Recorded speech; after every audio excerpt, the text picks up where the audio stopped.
Levez vos yeux en haut. Conseil aux femmes, 13 mai. Elle, la femme, sera néanmoins sauvée si elle persévère avec modestie dans la foi, dans l'amour et dans la sainteté. 1 Timothée 2, 15. Nous devons atteindre un niveau plus élevé. Nous ne faisons pas tous les progrès qu'il est de notre devoir ou de notre privilège de faire.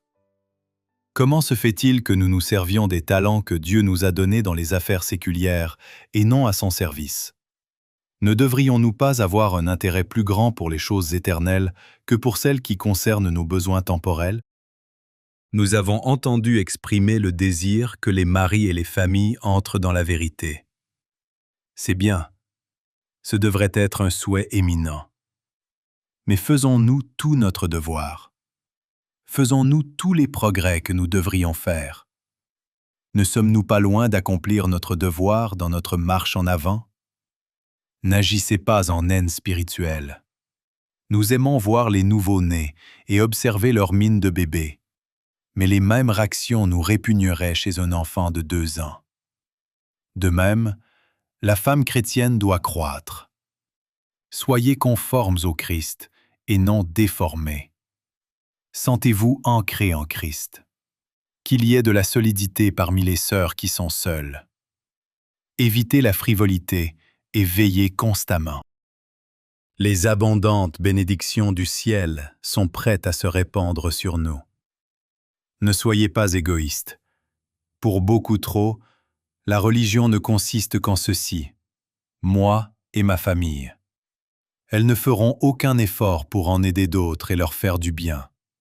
En ce cas, Dieu ne peut les bénir. C'est lorsque nous sommes arrachés à notre moi que Dieu nous bénit. Il désire que nous nous séparions de nous-mêmes. Ce que nous semons, nous le récolterons. Si vous semez l'égoïsme, vous récolterez l'égoïsme. C'est-à-dire que cet égoïsme sera attaché à vous. Sortons de nous-mêmes et parlons de la miséricorde et des bénédictions de Dieu.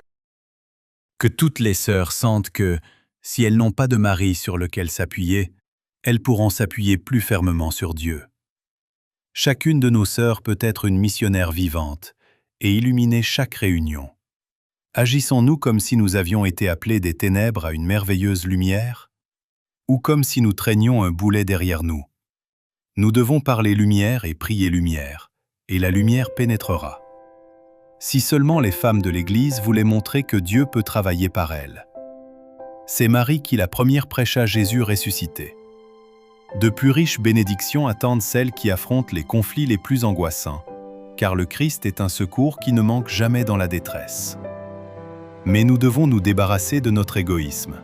Connaissons l'agneau de Dieu qui ôte le péché du monde, et ainsi nous deviendrons de plus en plus semblables à Jésus, jusqu'à ce que la couronne d'immortalité soit placée sur notre front.